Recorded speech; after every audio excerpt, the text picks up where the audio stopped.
आने वाले तूने किसका नाम ले दिया है, इसका नाम आते ही मेरी आंख में दर्द हो जाता है। अल्लाह अकबर, इतना सुनना है। हजरत मालिक बिन दिनार ठहर जाते हैं, खामोशी का ताला जबान पे लगता है। अंदर से आवाज आती है, जब तूने बेटे की बात छेड़ ही दी है, आने वाले अंदर आ जा। हजरत मालिक बिन दिनार अंदर जाते हैं, जाके कहते माँ बता क्या हाल है। चेहरे पे कपड़ा पड़ा है, आधे चेहरा खुला है, आधा चेहरा छुपा है। जाके कहते हैं बता तो सही, तेरे बेटे के नाम से तेरी आंख का क्या लेना देना है। अल्लाह अकबर, इतना सुना। माँ ने कहा था तुझे क्या बताऊं, जब उसने मेरे थप्पड़ मारा था तब मेरी आंख निकल के बाहर आ गई थी। आज भी जब उसका जिक्र आता है मेरी आंख में दर्द हो जाता है। अल्लाह अकबर। हजरत मालिक बिन दिनार कहते हैं माँ तूने उसे माफ क्यों नहीं किया। कहा कई बार चाहा कि उसके लिए दुआ कर दो, लेकिन हाथ उठते हैं, जबान से दुआ नहीं निकलती है। अम्मा माफ कर दे। माँ ने इतना सुना। कहा वो कितना निकम्मा है, 7 साल के बाद भी वो खुद नहीं आया है, तुझे भेज दिया है। जैसे इतना माँ ने कहा है, मालिक बिन दिनार ने अब्दुर्रहमान बिन शिरान का हाथ पकड़ा और उठा के माँ के आगे डाल दिया। कहा ले तेरा बेटा भी चाहिए। इस बच्चे की मोहब्बत का मुकाबला नहीं सुन कर सकता है। और मैं कोशिश ये करता हूं कि मैं उन लोगों से बात करूं कि जिनमें बदलने की सलाहियत बाकी है। कई बार लोग आपसे कह सकते हैं कमेटी वालों कि अजमत मुस्तफ़ा कॉन्फ्रेंस की थी, कई हजार लोग आए थे, क्या तब्दीली आई।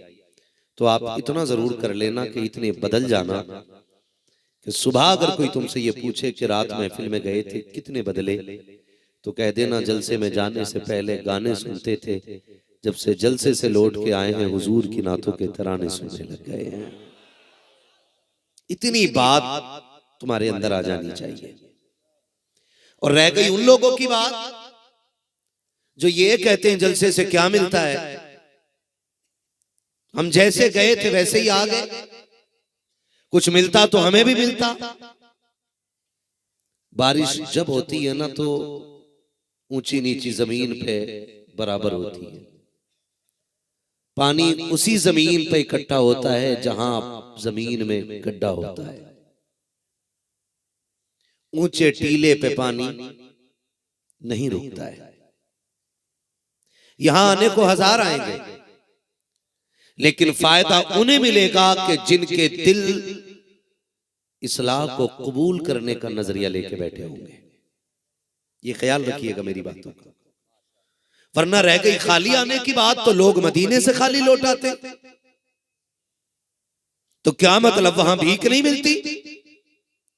वहां तो भीख इतनी बटती है कि मेरा इमाम कहता है कौन देता है देने को मुंह चाही है, देने वाला है सच्चा हमारा नबी। लेकिन सबको नहीं मिलती है। लोग 6-6 साल से जूते पहन के उनकी जालियों पे टूटी दे रहे हैं, लेकिन एक झलक हुजूर की न देख सके। लेकिन जो सीने में इश्क लेके गया उसे अहमद रजा कहते हैं। और 6 महीने की ड्यूटी नहीं, चंद लम्हों के आंसू और चंद बातें रो के कहा था वो सुए लालाजार फिरते हैं, तेरे दिन है बहार फिरते हैं, जो तेरे दर से यार फिरते हैं, दर बदर यूं ही खार फिरते हैं। और अगली बात कही थी कोई क्यों पूछे तेरी बात रजा। इस शेर ने पूरी जिंदगी सिखा दी है। ये शेर पूरी जिंदगी सिखा गया हमें। हुजूर को देखने के लिए यहां आना पड़ता है,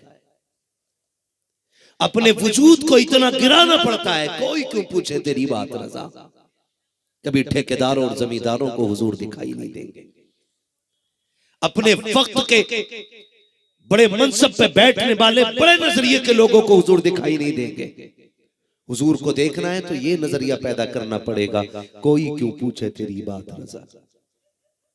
यहां आना पड़ेगा, घुटनों पे आ जाओ, जमीन पे नाक रगड़ो, फिर कहो कोई क्यों पूछे तेरी बात रजा, तुझसे कुत्ते हजार फिरते हैं। जब ज़मीर इतना आप अपने वजूद से मिटा दोगे, फिर देखना पर्दे हटेंगे और सामने हुजूर का जलवा नजर आ जाएगा। जब आदमी अपने वजूद को मिटा देता है तब जाके कोई मनसब हासिल होता है। तो अगर कोई ये कहे कि जी हम भी गए थे हमें कुछ नहीं मिला, तो फिर कमी जलसे की नहीं है, कमी आपकी है। कि आप कौन सा नजरिया लेकर के बैठे थे। शुक्र परवरदिगार है, उसने हमें और आपको मुसलमान बनाया है। क्या बनाया है? बोले जरा, क्या बनाया है? शुक्र रब का कि उसने हमें और आपको मुसलमान बनाया है।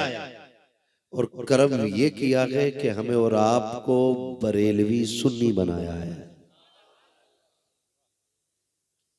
सुन्नी बरेलवी बनाया है।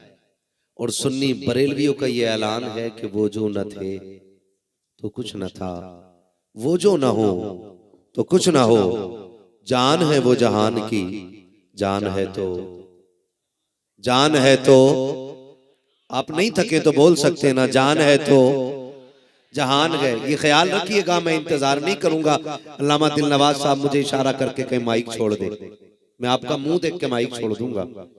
इसलिए कि हम पलटते नहीं बेजान किताबों के वर्क, हम वो पढ़ते हैं जो चेहरों पे लिखा होता है। आपकी खामोशी बता देगी मुझे कितनी देर बात करनी है ना? मैं तो पहले ही देख रहा था, काफी शोर हो रहा था कि अभी और नाते पढ़वाइए, तो मैं कहने वाला था हजरत से कि फजर तक नात खानी करा लो, हमें देख लिया, कोई मसला नहीं। अगर मैं कोई हजर असवद हूं तो चूम लो भाई, अगर मैं जन्नत से निकला हुआ पत्थर हूं तो चूमो और जाओ। और अगर मैं इस जमात का एक फर्द हूं तो फिर मेरी बात ऐसे सुनो जैसे कोई किसी बुलबुल का नाला सुनता हो। खुदा के वास्ते थोड़ी सी तबीयत अपनी इस तरफ लाइए कि हमें अब वो उसूल अपनाने हैं कि जो हमें दुनिया में भी कामयाब करें और आखिरत में भी कामयाब करें। रूए जमीन पर आज सबकी वकालत होती है। पीर की वकालत में मुरीद खड़े हो जाते हैं, मुर्शिदे इजाजत की वकालत में खलीफा खड़े हो जाते हैं। लेकिन हकीकत बात यह है कि सबसे ज्यादा मजलूम जो जाते हैं उन जातों को माँ बाप कहा जाता है। सबसे ज्यादा जिन जातों को सताया जा रहा है उन्हें माँ बाप कहा जाता है। हम देखते हैं जलसों में होते हैं तो लोग कहते हैं माँ की शान में शार पढ़ दो। जब कोई माँ की शान में दो शेर पढ़े, कोई बंदा खड़ा होता और यूं पैसे लुटाना शुरू कर देता है, सिर्फ ये दिखाने के लिए ताकि पूरी महफिल ये देख ले ये माँ का लाडला है। लेकिन बाद में जब उन्हीं के घर में झांक के देखा जाए ना तो इन्हीं के माँ बाप दो वक्त की दवा के लिए रोते नजर आते हैं। मैं ये नहीं कहता कि आप माँ की शान बयान करने वाले को इनाम ना दो, उसकी शायरी पे पैसा खर्च ना करो, लेकिन मैं ये जरूर कहना चाहूंगा कि मिंबर पे बैठने वाले को बाद में पैसा दो, घर में झाड़ू लगाने वाली माँ पे पहले पैसा लुटाया करो। मुझे शिकायत है अपनी कौम से, ये तकलीफ है हमें, गलत नहीं कह रहा हूं। जब हम छोटे थे, कमजोर थे तो माँ बाप हमारी जरूरत थे, और जब हम घर में बाहर से आते थे पहला सवाल होता था माँ किधर है। क्यों? पता चला कि जबान से पहला जुमला जो घर में आके निकलता था वो ये होता था माँ कहाँ है। इस जुमले का मतलब बताता है कि सबसे ज्यादा जरूरत माँ की रही है। अगर किसी ने ये कह दिया माँ घर नहीं है तो चुप नहीं बैठे, फिर ये पूछा कहां गई है माँ। फिर पता चला कि माँ पड़ोस में गई है, या माँ किसी रिश्तेदार के घर गई है, या माँ मार्केट गई है, या बाजार गई है, हम दौड़ जाते थे क्योंकि माँ के बगैर करार नहीं आता था। लेकिन आज भी हम हैं, आज भी माँ है। आज महीने महीने बीत जाते हैं, एक बार बेटा ये नहीं पूछता माँ कहाँ है। ये तकलीफ है मुझे, ये दुख है, इसलिए कि माँ इतनी असीम नेमत है, बाप इतनी अजमतों का मालिक है। अल्लाह कुरान में ऐलान फरमाता है वक़ज़ा रब्बुका अल्ला ताबुदू इल्ला इय्याहु व बिल वालिदैनि ihसाना। तुम्हारे रब ने यह फैसला फरमा दिया कि तुम्हें इबादत सिर्फ अल्लाह की करनी है, और इबादत के बाद जो सबसे पहला काम करना है वो वालिदैन के साथ उसने सलूक करना है। ये सबसे ज्यादा जरूरी काम है। लेकिन माफ कीजिएगा, माँ बाप घर में दवा को तरस रहे हैं और बेटे का तीसरा उम्र है, बाप का ऑपरेशन होने को है, बेटा छठे उम्र को जा रहा है, बाप तो वक्त की दवा को रो रहा है और बेटा उम्रों के चक्कर लगा रहा है। याद रखिएगा, माँ बाप के चेहरे को मुस्कुरा के देखने में अल्लाह ने इतनी बड़ी इबादत बना दिया है कि जो सवाब बंदा 4 लाख रुपए खर्च करके गारंटी के साथ नहीं कमा सकता, वो एक नजर में माँ बाप के चेहरे को देख के इंसान कमा सकता है। लेकिन हैरत होती है, 4 लाख में मिलने वाला सवाब गारंटेड नहीं है, गारंटेड नहीं है। आपने 4 लाख खर्च किए हैं, आपने सफा मरवा की सही की है, आपने शैतान को कंकर माने हैं, आपने जाकर के कुर्बानी की है, बड़े पापड़ पेल करके वापस आए हैं। उसके बाद आकर के अल्लामा दिल नवाज से पूछो, मुफ्ती साहब किबला से पूछो, इन उलमा से पूछिए, जनाब मैंने सारे अरकान अदा कर दिए हैं, क्या मेरा हज कबूल हुआ कि नहीं? मैंने 6 लाख रुपए लगाए हैं, 10,000 लोगों को खाना खिलाया था, अब बताओ तो सही मेरा हज कबूल हुआ कि नहीं? तो ये सब के सब कह देंगे गारंटी कोई नहीं है, रुकन सारे अदा कर लिए हैं, लेकिन हज की मकबूलियत की जमानत कोई नहीं है। काफिर बताओ तो सही फिर जमानत किधर मिलती है? ये भी ये मुस्कुरा के कह देंगे तूने 4 लाख लगाए हैं, हज मकबूल के सवाब की गारंटी नहीं, जा अपने घर वापस चला जा, बूढ़े बाप को मुस्कुरा के देख, अल्लाह तुझको हज मकबूल का सवाब अता फरमा दे। मुझे तो हैरत होती है, हज भी करने जा रहा है ना, तो कह रहा पूरे गांव की दावत है, पूरे गांव बस्ती की दावत सारी क्यों कर रहा है? ताकि सबको पता चल जाए जी मैं हज करने जा रहा हूं। हाँ, लोग मुझे हाजी जी कहने लगे। 1 महीना आया घूम के उधर, और इधर आके मस्जिद में 500 रुपए दिए, खाली नाम लेके कह दिया ना कि फहीम भाई ने 500 रुपए दिए, कहते हाजी लगाना भूल गया। हाजी जी भी हम क्या करने गए थे उधर? करने के लिए क्या गए थे? हाजी बनने के लिए गए थे या रब से गुनाह बख्शवाने के लिए गए थे? हैरत होती है, हम 10-10 हजार लोगों को खाने खिला के जाते हैं और एक बूढ़ी मां को एक ताजा रोटी भी चूल्हे से मैसर नहीं हो रही है। किस तरफ दौड़ रहे हैं? याद रखिएगा, फरमाया गया जब माँ बाप राजी होते हैं तभी खुदाए पाक राजी होता है। ये उसूल बांध लीजिएगा, पहले माँ बाप को राजी करें फिर खुदाए पाक राजी हो जाता है। अगर आपके माँ बाप आपसे नाराज है ना, तो फिर खुदाए पाक भी आपसे नाराज है। आप जितने चाहो सजदे कर लो। मेरे हुजूर की बारगाह में एक देहाती शख्स हाजिर हुए। हुजूर ने फरमाया खैर है, किधर से आए? कहा हुजूर बड़ा लंबा सफर करके आए हो। क्यों आए हो? कहा मैंने सुना है जिससे तू राजी होता है उससे खुदा राजी हो जाता है।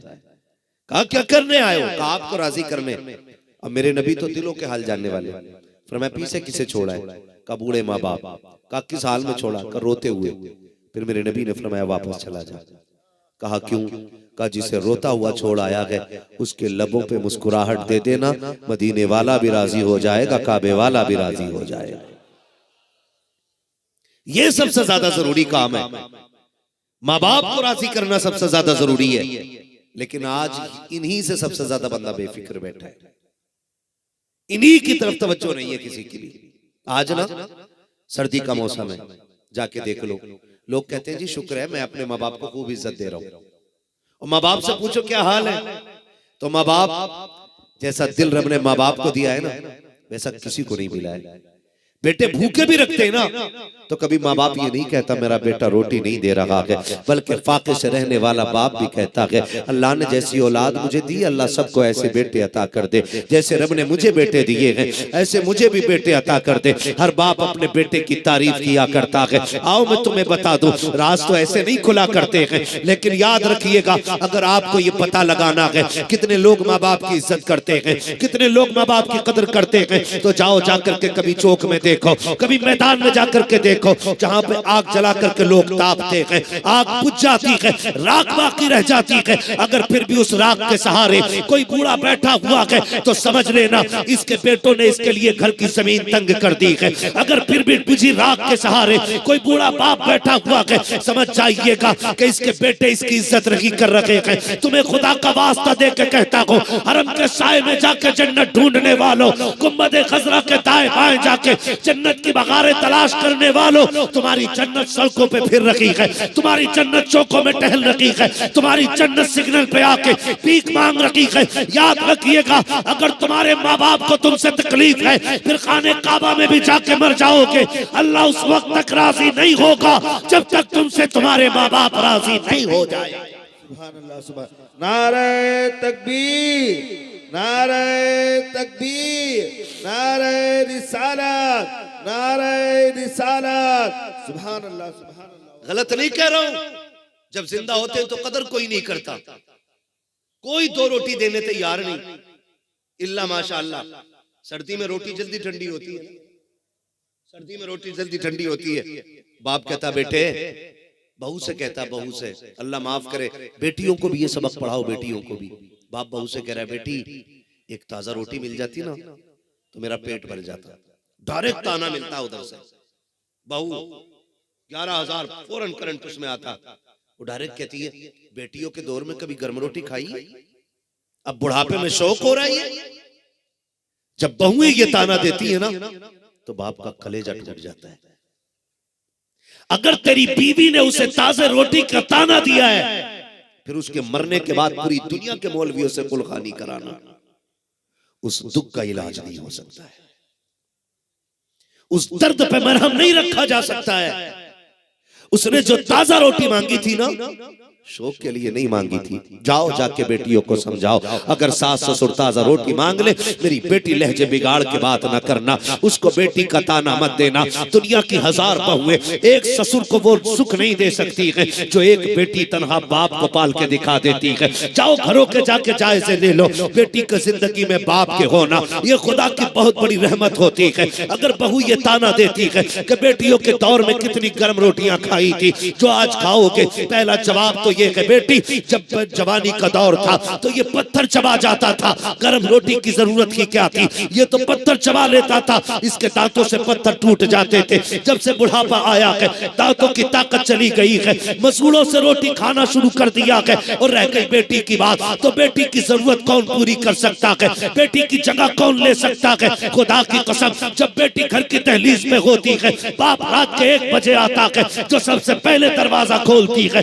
वो बेटी होती है। रात के 2 बजे दरवाजे पे दस्तक दे बाप के, पहले उठ के जो आती है वो बेटी होती है। और रह गई ताजा रोटी की बात, तो तू क्या खिला देगी। जब बाप रात के 12:30 बजे मजदूरी करके आता था, कहता था बेटी भूख लगी है, बेटी कहती थी अब्बा 2 मिनट दे दे। बाप ने कहा था लख्ते जिगर नूरे नजर, भूख बड़े जोर की लगी है, जो रखा हो वही ला के दे दे। कहती अब्बा ना, मैंने आटा उठा के रख दिया है, तेरे लिए ताजी रोटी बना के लाती हूँ। बेटियां ताजा रोटी बना के लाती है। और जब बाप कहता है बेटी इतनी रात में थकने की जरूरत क्या थी, तो बेटी बाप का चेहरा देख के कहती है अब्बा जरा तू ही बता दे, माँ जो पेट भर के रोटी खा के सोई है वो तेरी कमाई है, भाई ने जो पेट भर के खाया है वो भी तेरी कमाई थी, पूरे घर वाले जो खा के सोए हैं वो सारी तेरी कमाई खा के सोए हैं। अब्बा अब तू ही बता दे, सारे तेरी कमाई की, ताजा रोटी खा के सोए हैं, कमाने वाला ठंडी रोटी खा के सोएगा, ये बेटी कैसे गवारा कर लेगी।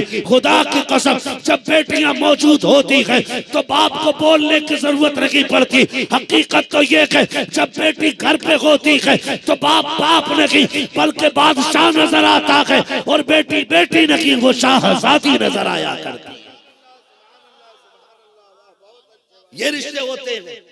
तो हमारी बीवी ने कहा अच्छा बेटी के दौर में क्या खाया है, समझा, उसके मुंह पे ताला लगा। उससे कह दे तू नहीं जानता है, तू नहीं जानती है कि मेरा बाप है वो, उसके रजा में रब की रजा रखी गई है। किसकी रजा?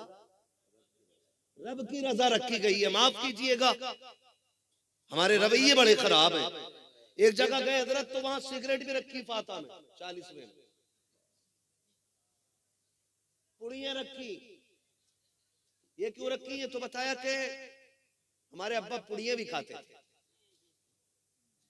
सिगरेट भी पीते थे अब्बा, इसलिए 40वें में हर वो चीज ला के रख दी जो अब्बा को पसंद है। लो भाई, मुझे हैरत होती है जो औलाद जीते जी बाप को ताजा रोटी ना खिला सकी, वो 40वें में 40 हाथ का दस्तरखान लगाती है। क्यों? क्योंकि एक वक्त की रोटी को कोई देखने नहीं आता था, 40वें के खाने को पूरा हिंदुस्तान देखने आ रहा। सिर्फ इसीलिए सुने, हजरत मालिक बिन दीनार है, हज करने के लिए गए, हज हो गया, फारिग हो गए सारे अरकान से, अगले दिन वापस आना है। साथियों ने कहा चलो बाजार चलें, कुछ ले लें। कहा नहीं, आज आखिरी रात है, क्यों ना अपने रब को राजी करें। हरम शरीफ में आए, अल्लाह की इबादत में मसरूफ हो गए। जैसी मसरूफ हुए आकर के ना, सुने खुदा का वास्ता, एक एक बात मेरी बहुत गौर से सुनिएगा। हरम शरीफ में आए, मसरूफ थे कि आपने देखा 2 फरिश्ते आए, आकर के बातें करने लगे। एक ने कहा इस साल कितने हाजी आए, दूसरे ने कहा 4 लाख। कहा हज कितनों का कबूल है? कहा एक के अलावा अल्लाह ने सबका हज कबूल फरमा लिया है। बोलो सुभान अल्लाह। आप बोलोगे ना तो गर्मी लगेगी। मुझे मालूम है मेरा वक्त ही ऐसा है कि ये तो मुर्गों के अजान देने का वक्त है, और जो इस वक्त अजान देता है वो बहुत जल्दी ज़िबा कर दिया जाता है। मुझे पता है ये मुझे क्या वक्त मिला है, लेकिन मैं आपकी मोहब्बतों का शुक्रिया अदा कर रहा हूं। आप बैठे, यही बड़ी बात है, यही बड़ी बात है। फरमाने लगे हज कितनों का कबूल हुआ है? का एक के अलावा सबका ही हज कबूल हो गया। ठीक है ना जी? तो जब एक का सुना ना, ये कहा और वो चले गए। हजरत मालिक बिन दीनार को ये डाउट हुआ कि वो एक मैं ही तो नहीं जिसका हज कबूल ना हुआ हो। इस ख्याल से रोने लग गए। आज अगर ये कह दो ना कि 4 लाख में से एक की नमाज कबूल हुई है, तो हर बंदा सोचेगा वो एक मैं ही हूं। वो एक मैं ही हूं जिसकी कबूल हुई है, बाकी दूसरे का इनकार कि तू तो है ही नहीं मुसलमान। ये कंडीशन हमारी है। और फरिश्तों ने कहा था आकर के 4 लाख आए हैं, एक के अलावा सबकी कबूल हो गई, एक के अलावा सबकी कबूल हो गई है। मालिक बिन दीनार रोते रहे, सोचते रहे, आए कहीं मैं वो ही तो नहीं हूं। आपके दिल में ये ख्याल आता है कि वो एक जिसका हज कबूल नहीं है, कहीं ऐसा तो नहीं वो मैं ही हूँ। ये सोचते सोचते रात गुजर गई, रोते रोते सुबह हो गई, सुबह से फिर शाम आ गई है, फिर शाम से रात आ गई है। आप फिर उसी जगह पे बैठ के रो के कहते हैं परवरदिगार या तो ये बता दे कि वो कौन है जिसका हज कबूल नहीं हुआ है, वरना मैं मर जाऊंगा। मुझे लगता कि मैं ही वो हूँ जिसका हज कबूल नहीं हुआ है। हाँ मालिक, अगर मैं वो गुनाहगार हूँ जिसका हज कबूल नहीं हुआ है, कम से कम बता तो दे ताकि मैं तुझे रो के राजी कर सकूं। हजरत मालिक बिन दीनार रोते जा रहे हैं, फिर वही फरिश्ते उतरते हैं, आके फिर बातें कर रहे हैं कि वो 4 लाख में से एक का हज कबूल नहीं हुआ है। मालिक बिन दीनार दौड़ जाते हैं, कहने वालों जरा ये तो बता दो जिसका हज कबूल नहीं हुआ है उसका नाम क्या है, उसका पता क्या है। जब इतना सुना है, फरिश्तों ने कहा था अभी तहज्जुद का वक्त होने वाला है, तू देखना इस वाले दरवाजे से एक बंदा आएगा, उसके आधे चेहरे पे कपड़ा पड़ा होगा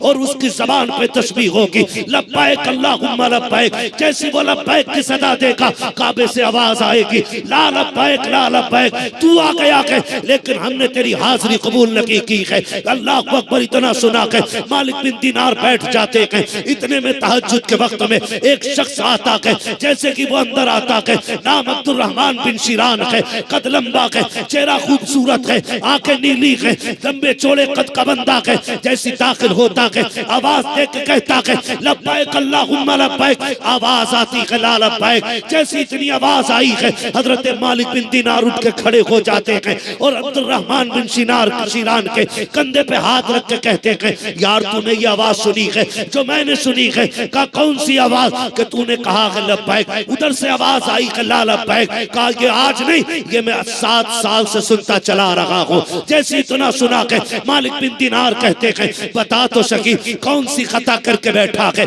कि 7 साल से ये सदा तुझे बार बार आती है। उसने कहा तुझे क्या बताऊं, मैं वो बदनसीब हूं जिसने अपनी माँ के चेहरे पे थप्पड़ मार दिया था। इतना सुनना है मालिक बिन दिनार दौड़ जाते हैं। उसने कहा मालिक किधर जा रहे हो, का डर लग रहा है तेरे गुनाह से, कहीं ऐसा ना हो तेरे गुनाह की सजा में मुझको भी पकड़ लिया जाए, क्योंकि मैं तुझसे बातें कर रहा हूँ। हजरत मालिक बिन दिनार दौड़ गए, फिर फजर तक नहीं आए। फजर में फिर आए हैं नमाज के लिए। जब फजर पढ़ के जाने लगते हैं, अब्दुल रहमान बिन शिरान ने हाथ पकड़ा के कहा मालिक बिन दिनार कहा क्या तेरे पास कोई रास्ता है, कोई इसका हल है कि नहीं? आपने फरमाया बता माँ किधर है? कहा माँ भी हज के लिए आई है। कहा वो किधर है? कहा वो ईरानी खेमों में उसका खेमा होगा। उसकी पहचान ये है कि उसके खेमे के बाहर जाके खड़े होना, उसके खेमे से कुरान की तिलावत की सदा आती होगी। अल्लाह अकबर, इतना सुनना है। हजरत मालिक बिन दिनार कहते हैं क्या तूने कभी माँ को राजी करने की कोशिश नहीं की?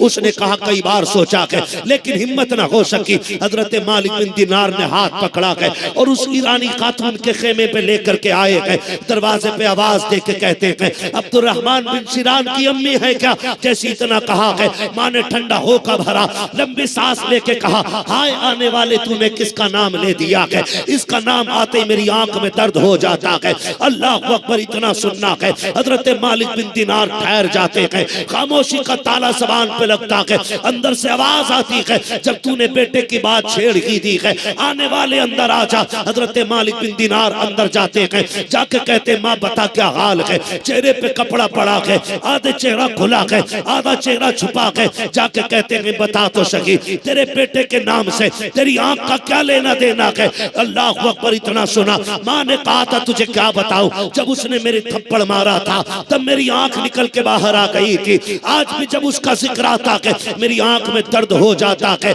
अल्लाह अकबर। हजरत मालिक बिन दिनार कहते हैं माँ तूने उसे माफ क्यों नहीं किया? कहा कई बार चाहा कि उसके लिए दुआ कर दो लेकिन हाथ उठते हैं, जबान से दुआ नहीं निकलती है। अम्मा माफ कर दे। माँ ने इतना सुना, कहा वो कितना निकम्मा है, 7 साल के बाद भी वो खुद नहीं आया है, तुझे भेज दिया है। जैसे इतना माँ ने कहा है, मालिक बिन दिनार ने अब्दुल रहमान बिन शिरान का हाथ पकड़ा और उठा के माँ के आगे डाल दिया। कहा ले तेरा बेटा भी आ गया है। माँ ने उसको देखा है, उसने रो के कहा माँ माफ कर दे। माँ तो माँ होती है। अल्लाह अकबर। माँ ने बेटे को सीने से लगाया और जैसी बदन सर पे हाथ फेरा है, माँ ने क्या देखा है? बेटे का एक बाजू नहीं है। चीख निकल जाती है, रो के कहती है शहजादे ये तो बता दे जब तू दुनिया में आया था तेरे चारों हाथ पैर सलामत थे, अब ये तेरा बाजू क्या हो गया है? अब्दुल रहमान बिन शिरान ने रो के कहा था अम्मी जिस हाथ से मैंने तेरे थप्पड़ मारा था मैंने वो हाथ ही काट दिया है, इसलिए कि जो हाथ माँ बाप पे उठता है वो खुदा को दिखाने के लायक नहीं हुआ करता। इधर माँ रोई उधर बेटा रोया। माँ माफ करके रो रही थी, बेटा माफी मांग के रो रहा था। अजीब कयामत थी। ये रोए, रब की जानिब से पैगाम आ गया मालिक बिन दिनार इसे माँ ने माफ कर दिया है, खुशखबरी दे दो तो मैंने भी इसे माफ फरमा दिया। और कासिर माफी नहीं, हमने इसके सारे हज कबूल फरमा लिए हैं। माँ बाप नाराज हो तो अल्लाह हज मुंह पे मार देता है। महबूब अलैहिस्सलाम ने फरमाया जिसके माँ बाप नाराज होते हैं अल्लाह उसके कोई इबादत कबूल नहीं करता है, उसकी कोई इबादत अल्लाह कबूल नहीं करता है। कोशिश ये करें माँ बाप को राजी करें, उनकी खिदमत करें। आप बाहर से आते हो, कमा के आते हो, मेहनत करके आते हो, पहले माँ बाप के पास जाया करो, उनसे बैठ के खैरियत पूछा करो, अब्बा ठीक है हम, अम्मी आप ठीक है, तबीयत सही है, कुछ खाना तो नहीं है, कुछ पीने की चीज हो तो बताओ। कभी उनसे भी हम पूछे? वो पूरी जिंदगी हमसे पूछते रहे लेकिन कभी हमने नहीं पूछा। हम कोशिश करें कभी उनसे हम भी पूछे, अब्बा तुम बताओ तुम्हें क्या पसंद है। एक बेटा ऐसा दिखा दो जिससे बाप ने बाजार जाते वक्त न पूछा हो बेटे तेरे लिए क्या लाना है। हमने जो मांगा हमारे माँ बाप ने लाके दिया, तो हम फिर क्यों नहीं लाके देते? हम क्यों नहीं पूछते? कभी माँ बाप के साथ भी खाना खाया करो। कह रहा संडे आ गया, बच्चों के साथ मुझे घूमने जाना होटल में। किसके साथ? किसके साथ? बच्चों के साथ जाना है। कभी साल में एक बार माँ बाप के साथ भी निकला करो, लेके जाया करो कभी माँ बाप को साथ। अम्मी दिल क्या कर रहा है? रोज पूछते हो आज क्या बनेगा, बीवी से कह रहा है शरीक है यार तुम्हारी मर्जी का खाना बनेगा, तुम बताओ क्या बनना है। कभी माँ से भी कहा कर अम्मी आज तेरी मर्जी का खाना बनेगा। अब बाप बताओ आपकी मर्जी का खाना बनेगा। कभी माँ बाप की मर्जी का खाना बनवाओ यार, फिर देखो अल्लाह बरकत देता है कि नहीं देता है। हम तो झूठे फंदों में फंस गए, सोचा बरकत नहीं हो रही है, लाओ पीर साहब से डोरी ले ले। पीर साहब ने इतनी लंबी बटके दे दी, का पक्की कर देना, कहा 1199 की और 6 घंटे ज्यादा लग गई, बरकत फिर भी नहीं आनी है। बरकत चाहिए तो माँ बाप की दुआएं लिया करो, अल्लाह आपको ना घर बैठे बैठे रिस्क में बरकत अता फरमा देगा। करेंगे इंशाल्लाह कोशिश, राजी करेंगे माँ बाप को इंशाल्लाह, करेंगे खिदमत माँ बाप की इंशाल्लाह। माँ बाप बड़ी कीमती चीज है, माँ बाप इतनी कीमती चीज है कि अगर माँ बाप चले जाएं तो फिर दोबारा नहीं मिलने वाले। अगर माँ बाप चले गए तो दोबारा नहीं मिलने वाले। आप इससे फर्क महसूस कर लो। ईद का दिन आए ना तो देखना, जिनके माँ बाप सलामत होते हैं वो 2 रकात पढ़ के घर दौड़ जाते हैं, और जिनके माँ बाप नहीं होते वो कब्रिस्तान जाके रोया करते, कब्रिस्तान जाके रोते। और हजरत रोने की भी हालत अलग होती है, लोग नए कपड़े बचा के रोते, ये दिखा दिखा के रोते हैं। अब्बा आज मैंने ये पहना है, अम्मी आज मैंने ये पहना है, माँ दुनिया मुबारकबादियां दे रही थी लेकिन तेरे बगैर जी नहीं लग रहा था। खुदा के वास्ते इनकी पहली आवाज पे दौड़ जाया करो, वरना जिस दिन ये कब्रिस्तान चले जाएंगे तुम 100 आवाजें भी दोगे, एक आवाज पलट के नहीं आने वाली है। चूमना मिट्टी को, रोना मिट्टी को देख करके, फिर आंसुओं के सिवा मुकद्दर में कुछ नहीं रह जाएगा। अगर ये जिंदा है इनके पास बैठा करो, इनके चेहरे देखा करो, इसलिए कि जब इनको देखते हो खुदा की कसम सिर्फ ये राजी नहीं होते, इनके साथ साथ पैदा करने वाला खुदा भी राजी हो जाया करता है। बैठेंगे इनके पास इंशाल्लाह, करेंगे खिदमत इंशाल्लाह। और याद रखिएगा हमारे माँ बाप, आप थोड़े से आगे आ जाइए, जो आ सकते हैं वो थोड़ा आगे आ जाए, आगे आ जाए। कुछ लोगों को बहुत दूर जाना है इसलिए वो जा रहे हैं। मैं बात पूरी करूंगा इंशाल्लाह 15 मिनट के अंदर अंदर। खैरियत है भी आप, खैरियत है सारे लोग, खैरियत तो ना बिगड़ गई। अच्छा आप ऐसे तो नहीं हो जिसकी चादर यहां बिछ रही हो। अब जरा कहते हैं या रसूल अल्लाह। हाँ जी, मैं क्या बात कर रहा था आपसे, क्या कहा था मैंने आपसे?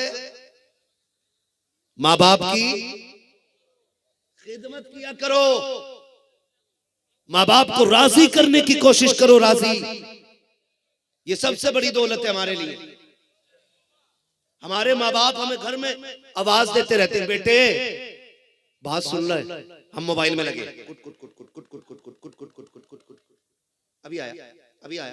बाप को फंदा लगा है, उसे पानी चाहिए और बेटा मोबाइल में कुट कुट कुट कुट कुट, क्या है अभी आया बस, अभी आया बस, बेटा अभी अभी कहता रहता है। तुम जानते हो माँ बाप कितनी बड़ी दौलत है?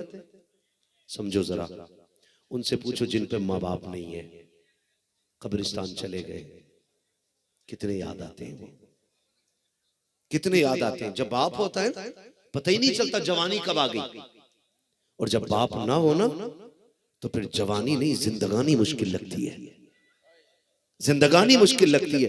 एक बाप ही तो होता है जो हारे हुए बेटे का भी माथा चूम लेता है। एक बाप ही तो होता है जो अपने बेटे का कद खुद से बड़ा देख के राजी हो जाता है।